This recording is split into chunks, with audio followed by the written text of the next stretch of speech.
বৌদি বস্ত্রের কোনো খোঁজ পেলে? জানিস এখন অবধি কোনো খোঁজ পাইনি, তবে আমি নিশ্চিত ঠিক খোঁজ পেয়ে যাবো। হ্যাঁ তাও ঠিক। একটা জিনিস দেখানোর আছে। কি জিনিস গো?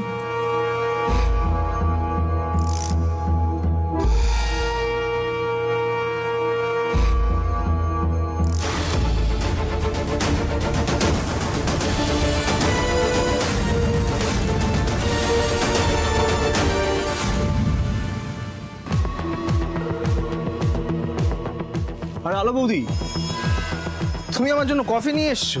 কি সুন্দর ঘড়িটা, নতুন কিনলে বুঝি? হ্যাঁ গো, আসলে কেনা কোনো প্ল্যান ছিল না, শোরুমে দেখলাম কিনে নিলাম। দেখে তো মনে হচ্ছে খুব দামি। না তেমন বেশি কিছু না, মাত্র 3 লাখ টাকা। কি 3 লাখ? আসলে কি জানো তো বৌদি, ব্র্যান্ডেড জিনিস ছাড়া আমার ঠিক মনটা ভরে না। সেটা বুঝলাম, কিন্তু মানে এত দামি ঘড়ি তো, এই ঘড়ি আমি জীবনে ভুলবো না। ওটা 3 লাখ, আপাতত তোমার এই 30 টাকার কফিটা খেয়ে নাও।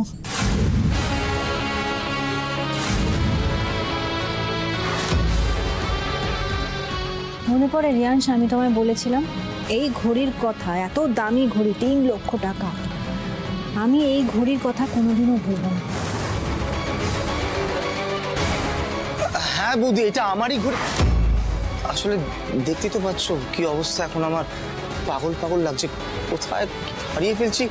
এটা তুমি কোথায় পেলে বলো তো?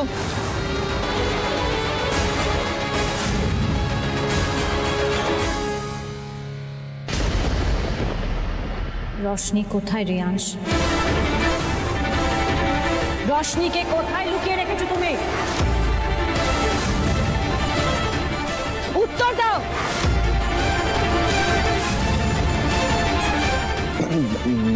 মানে বুঝতে পারলাম, তোমার কি মাথা খারাপ হয়ে গেছে?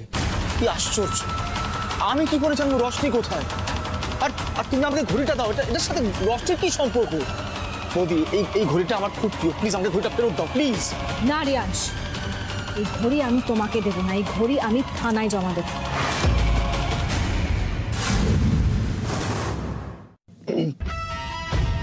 কেন? পুলিশ স্টেশনে কেন? কারণ এই ঘড়ির সূত্র ধরেই রশনিকে খুঁজে বের করতে হবে। ও আচ্ছা, বুঝলাম, এবার বুঝতে পারলাম। তুমি প্ল্যান করছো আমাকে ফাঁসানোর জন্য, তাই তো? আমার বাড়ি থেকে আমার ঘড়িটাকে চুরি করে আমাকে দেখাচ্ছ যে তুমি এটা বাইরে পেয়েছো। বাহ বৌদি বাহ, গ্রেট। তোমার যদি তাই মনে হয়ে থাকে তাহলে তাই, আর তো ভয় পাচ্ছ কেন? তোমার যদি মনে হয় তুমি কোনো অন্যায় করনি, তাহলে আমি থানায় যাই বা অন্য কোথাও যাই, তাতে তো তোমার ভয় পাওয়ার কথা নয়। না না, আমি কেন ভয় পেতে যাব?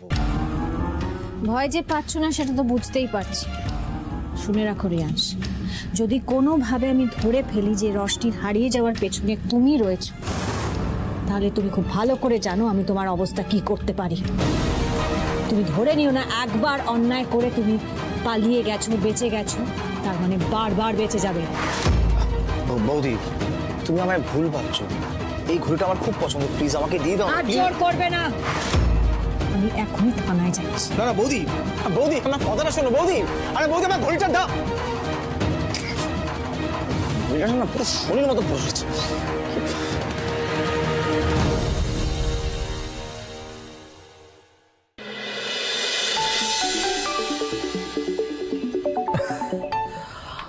হ্যাঁ রিয়াংশ, আরে টেনশন করছো কেন? আরে বাবা, আমি তো তোমার পার্টিকেই দেখতে যাচ্ছি নাকি। না না পার্টনার, আমি একটা অন্য কারণে ফোন করেছি। কি কারণে? আরে বাবা, ওই আলো বৌদি আমার এই ঘড়িটা খুঁজে পেয়েছে। কি বলছো কি? তোমার ঘড়িটা আলো পেয়ে গেছে? এই এক মিনিট।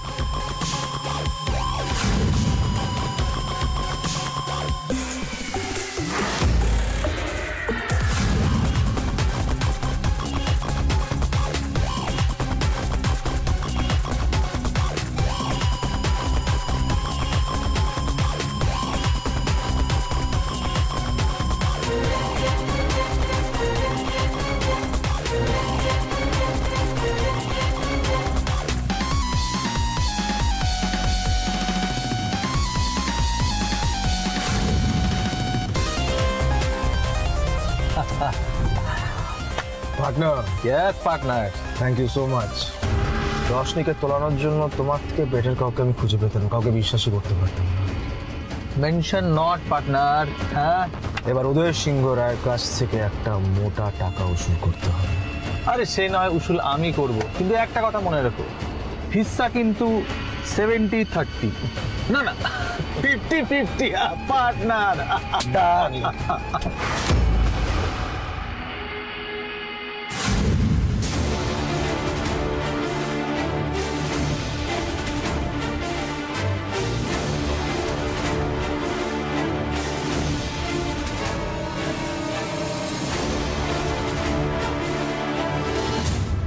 আরে পার্টনার পার্টনার শোনো, আমার কথা শোনো।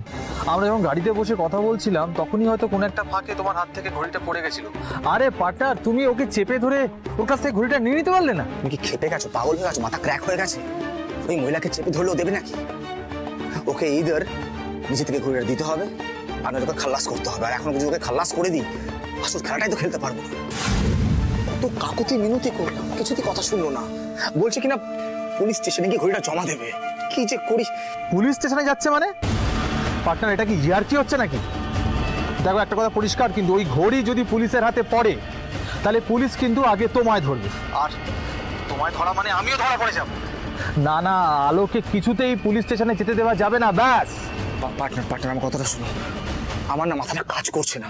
তোমার তো ক্রিমিনাল মাইন্ড বেটার আমার থেকে। একটু প্লিজ মাথাটা খাটাও, একটু ভালো কিছু আইডিয়া বার করো। আমার প্লিজ উদ্ধার করো এখান থেকে, প্লিজ রিকোয়েস্ট করছি।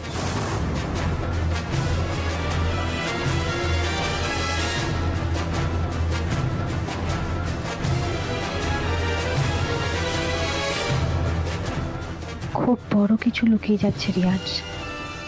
আর এই পার্টনারটা কি? আচ্ছা আচ্ছা, চিল চিল চিল, ডোন্ট ওয়ারি, আমি দেখছি। রাখো রাখো।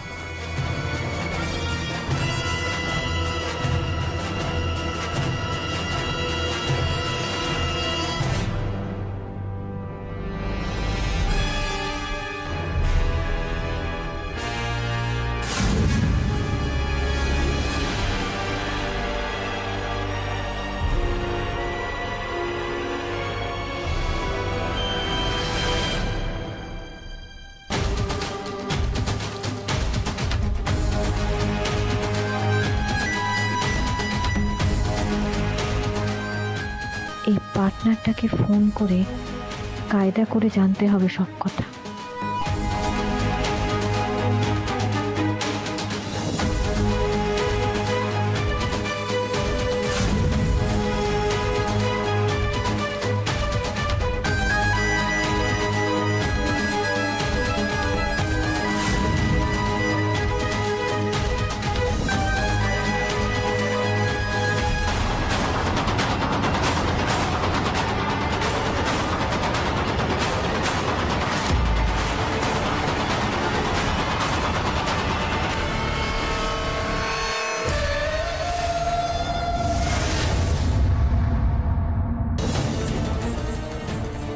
রশনি ব্রিজের তলা থেকে কিডন্যাপ হয়েছে।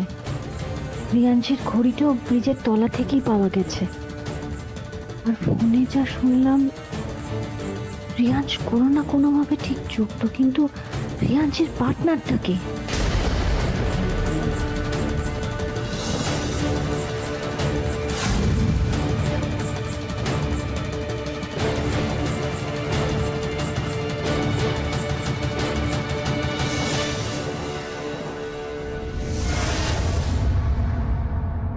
দাদা একটু থানায় নিয়ে চলুন না।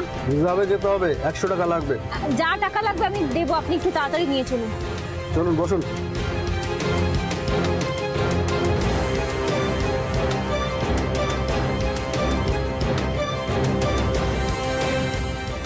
পুলিশ যদি চেপে ধরে রিয়াঞ্জকে জিজ্ঞাসাবাদ করে, রশনির ব্যাপারে কিছু না কিছু জানতে পারাই যাবে। Thank you. আমি তাহলে একটা কাজ করছি, আমি আপনাকে বিকেলে একবার ফোন করছি। Thank you so much. বাবা, মিস্টার দত্ত বলছিলেন যে আমার এখন এই অফিসের কথা ভালো লাগছে না, আমার টেনশন হচ্ছে। রোষ্টির এখনো পর্যন্ত কোনো আপডেট পাওয়া যায়নি, থানা থেকেও এখনো পর্যন্ত কিছু জানায়নি। এই রাইমা, তুই কোথায়? তুই ঘরে, বাবা ওকে চা দিয়ে এসেছি। আচ্ছা কি আশ্চর্য, ঘরের মধ্যে মুখ লুকিয়ে বসে থাকলে কি ও যে অপরাধটা করেছে সেটা মিটে যাবে?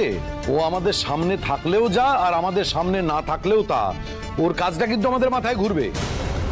তার চেয়ে শোন একটা কথা বলি, যে কাজটা এখন সব থেকে জরুরি ওকে সেটাই করতে বল, যাতে ভবিষ্যতে আর চুরি ডাকাতি করতে না হয়। তার জন্য রাস্তায় নেমে একটা চাকরি বাকরির খোঁজ করতে বল। চাকরি খুঁজছে বাবাও, খুঁজছে চাকরি। That's better. হ্যালো হ্যালো, এই আলো আছে এখানে? কিরে আলো কোথায়? আলো রান্নাঘরে আছে? না। বাবা বাবা, আলোকে দেখেছো? আলো কোথায় গেছে জানো কিছু? কি হয়েছে কি দাদা, কোনো প্রবলেম? না দেখ না, আলোকে ঘরে খুঁজে পাচ্ছি না, ভাবলাম নিচে আছে অথবা রান্নাঘরে গেছে, নেই তো। আজ সকাল থেকে বড় বৌদিকে নিচে নামতেই দেখি।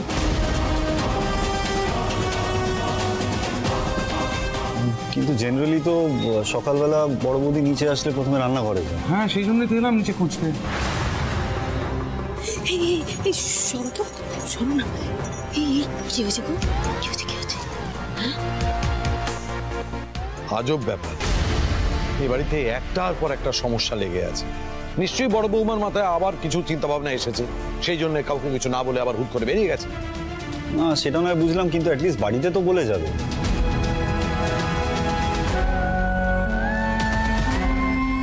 রুদ্র, এভাবে দাঁড়িয়ে না থেকে একটা ফোন কর। বাবা টেনশন করো না, প্লিজ শান্ত হও, টেনশন করো না। টেনশন করো না মানে? তোমার মুখ দেখে তো মনে হচ্ছে তুমি কিছু একটা বুঝতে পেরেছো। তুমি কি জানো দিদিভাই কোথায় গেছে? তাহলে বলো না আমাদের। বোধহয় জানি কোথায় গেছে। তাহলে কাল ভোরবেলা একবার এখানে আসবো, দেখবো বুড়ি আছেন কিনা এখানে। ও আমি বুঝে গেছি, দিদি তো নির্ঘাত কারোর পেছনে পড়েছে। একদম বাজে কথা বলবে না তুমি। দিদির জন্য এই বাড়িতে আছো তোমরা, দুবেলা খেতে পাচ্ছ ওই দিদির জন্যই। তার বিরুদ্ধে কথা বলা সাহস হয় কি করে? আর একদিন বলে দেখো, তক্ষুনি বাড়ি থেকে বার করে দেবো। একদম চুপ করে থাকবে, মুখ বুজে থাকবে বাড়িতে। বাবা বাবা, আমার মনে হয় আলো না ওই কাগজ কুড়ুনির খোঁজে গেছে। কাগজ কুড়ুনি? এ ভগবান, দিদি ভাই কেন এরকম ছেলে মানুষই করে না বুঝতে পারি না। ওই বুড়ির কাছে গিয়ে কি হবে? বেকার বেকার আমাদের। আমার এসব কথা ভালো লাগছে না, আর একটু চুপ করো। আর তোকে তো বললাম ফোনটা করতে, রুদ্র।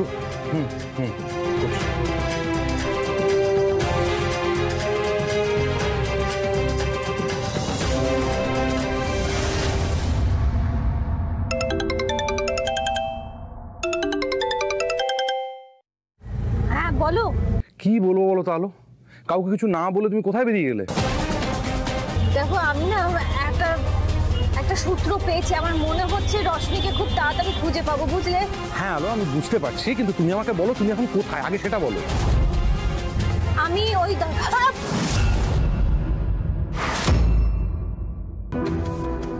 কি দাদা, একটু তো আস্তে চালাবেন, এক্ষুনি পড়ে যাচ্ছিলাম।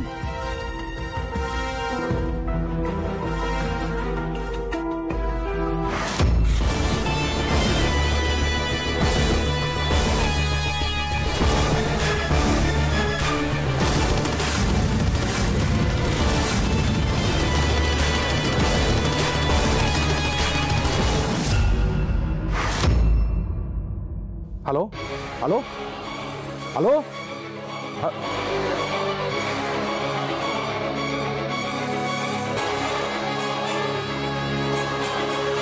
আপনাকে আমাদের সঙ্গে যেতে হবে ম্যাডাম, নেমে আসুন। যেতে হবে মানে?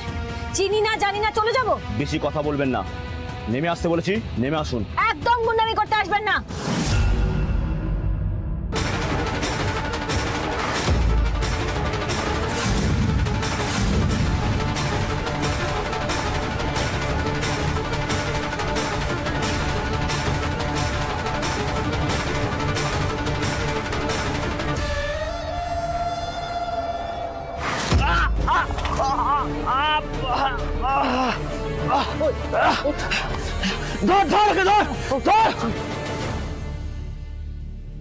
বাবা ফোনটা কেটে গেল, তারপর সুইচ অফ।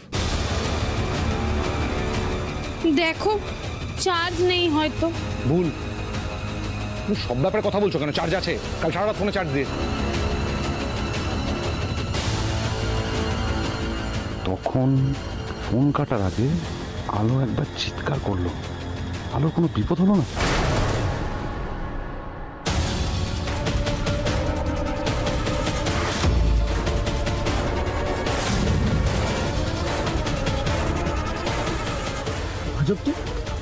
মেয়েটা গেল কোথাও বলতো? এইদিকেই তো এলো। মেয়েটা যদি হাত থেকে ফসকে যায়, বস কিন্তু চামড়া গুটিয়ে নেবে। তাড়াতাড়ি করে খোঁজ ওকে। দাদা, তুমি মিস্টার ইন্ডিয়া দেখেছো? হ্যাঁ দেখেছি তো। আমার মনে হচ্ছে না ওই মেয়েটার কাছে ওর একটা ঘড়ি আছে, বুঝলে? ওই সুইচ টিপলেই ভ্যানিশ হয়ে যায়, বুঝেছো? ফাঁসা পাচ্ছে, হ্যাঁ কানে গোড়া দেবো না, বুঝতে পারি তখন রোদে একটা চারি বেটে যাচ্ছে। দাদা, দেখা গেল মেয়েটা আমাদেরকে দেখতে পাচ্ছে, আমরা মেয়েটাকে দেখতে পাচ্ছি না। এরকম হতেও তো পারে, বলো?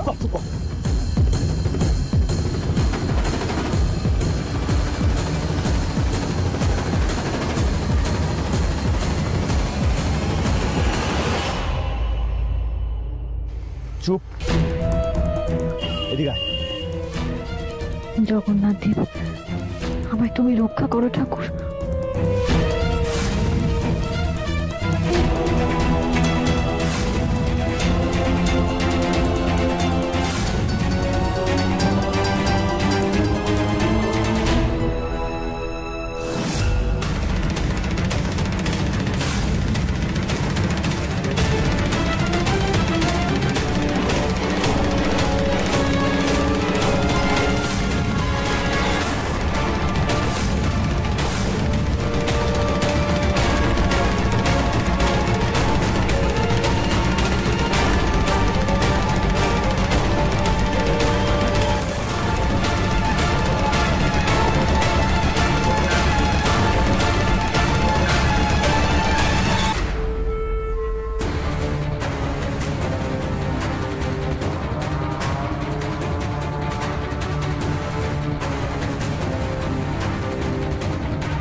মেয়েটা কথা কেন বলতো? হাওয়ায় মিলিয়ে গেল নাকি? বললাম না, মিস্টার ইন্ডিয়া। এই কথা বন্ধ কর, চল বসকে গিয়ে বলি মেয়েটা আমাদের চুক্তি দিয়ে পালিয়ে গেছে, কপালে দুঃখ আছে।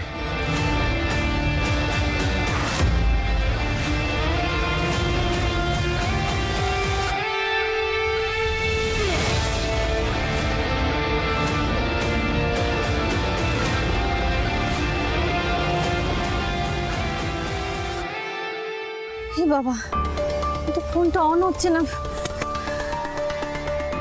এখন অগ্নিদেবকে কি করে খবর দিই? কি করব এখন আমি? যেভাবে হোক রশনিকে খুঁজে বের করতেই হবে। কি আমার কাছে অলরেডি একটা প্ল্যান আছে, মানে আমি নিজের জন্য সেই প্ল্যানটা ভেবে রেখেছিলাম। ধরো আমরা যদি ছদ্মবেশ নিয়ে ওই বাড়ির পার্টিতে ঢুকে যাই কেমন হবে? তুমি যদি আমার সাথে থাকো তাহলে আমরা ঠিক যেরকম ছদ্মবেশ নিয়ে ঝলমলকে রেস্কিউ করেছিলাম সেইভাবেই এবার ওদের পার্টিতে ঢুকে যাবে।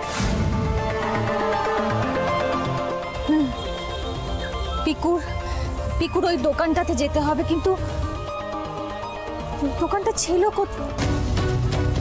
হ্যাঁ, ওখানে তো উল্টো দিকে একটা মন্দির ছিল, বজরংবলীর মন্দির। ওখানে অব্দি পৌঁছে গেলে আমি ঠিক দোকানটা খুঁজে পাবো। জয় বজরংবলী, জয় জগন্নাথ, রক্ষা করো ঠাকুর, রক্ষা করো।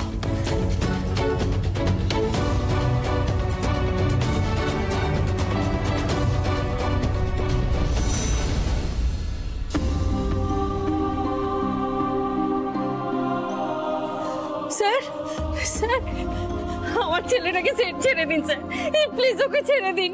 ও কিছু করেনি, ও করতে পারে না। ও সত্যি রশনিকে খুব ভালোবাসে স্যার, ওই মেয়েটাকে ঠকিয়েছে স্যার, প্লিজ ছেড়ে দিন। ব্যাস, তাহলে তো লাইন ক্লিয়ার। প্রেমে দাগা, তারপর প্রেমিকাকে উঠিয়ে নিয়ে যাওয়া।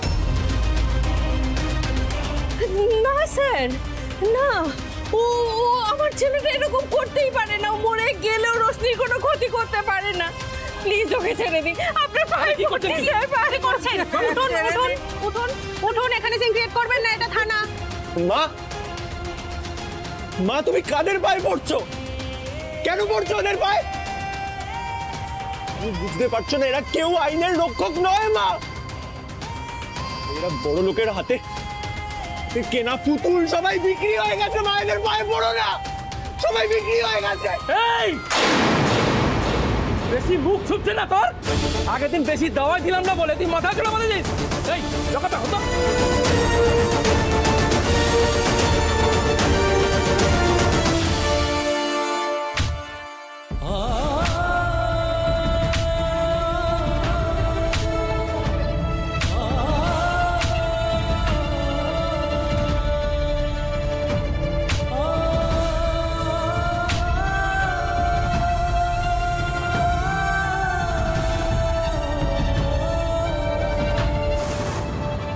সব কষ্ট সহ্য করে নেব, কিন্তু আমার শুধু চিন্তা হচ্ছে তোর জন্য।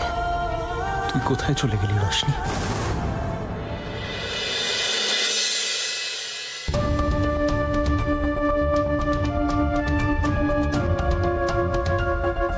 ও মাই গড, তার মানে তো আমি ঠিক ধরেছিলাম রিয়াংশ।